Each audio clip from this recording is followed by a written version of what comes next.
Magluluto tayo ng ketovore crepes. Sa isang mixing bowl, maglagay ng cream cheese. Then add green dahan pure allulose, sea salt, baking powder, all-purpose cream, melted butter, green dahan collagen peptides. Ang list of ingredients ay ilalagay ko sa last part ng video na ito.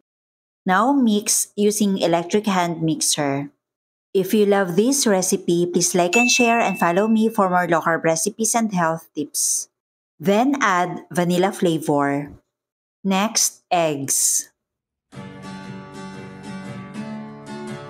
Then mix until all ingredients are well incorporated.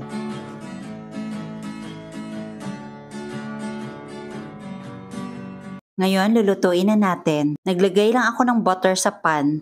Lulutuin natin ito over low heat. Ibuhos yung mixture sa pan, pagkatapos takpan. Siguraduhin na matatakpan yung butas sa lid. Kapag naluto na ang isang side, dahan-dahan flip po natin.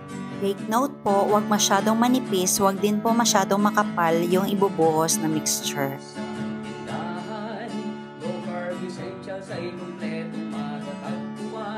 At ngayon, dahan-dahan na hanguin. Ngayon, mag-assemble na tayo. Una nating ilalagay ay yung cheese filling. Then, roll. Katulong mo sa pag-ayos ng iyong kalusugan. Marami kang pagpipilian sa Jetters. Next, yema filling. Baking essentials, condiments, nuts and seeds, healthy oils.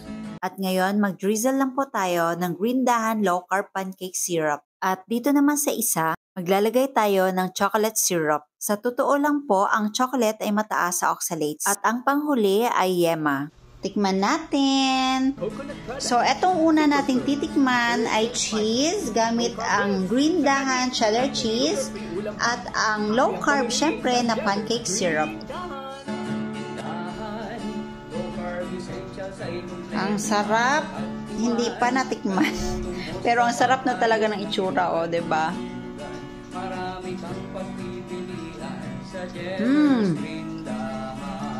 Siyempre, alam niyo na, cheesy. At bagay na bagay yung pancake syrup talaga. And next, natitikman natin, yema filling with chocolate syrup.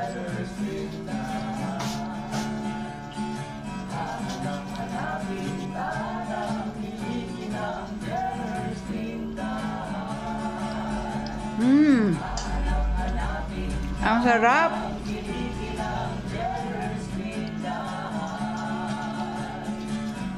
Super sarap talaga. Promise. Ang pinakahuli, natitikman natin, cheese filling drizzled with yema. Ang sarap. Gusto ko sana maglagay ng chocolate filling, kaso lang hindi pwede sa ketovore. Pero ito, acceptable na rin naman itong konting chocolate syrup. Konting-konti lang naman. Pero kung talagang kayo ay sensitive, ito na lang po ang piliin nyo. Cheese with pancake syrup. At saka itong cheese with yema.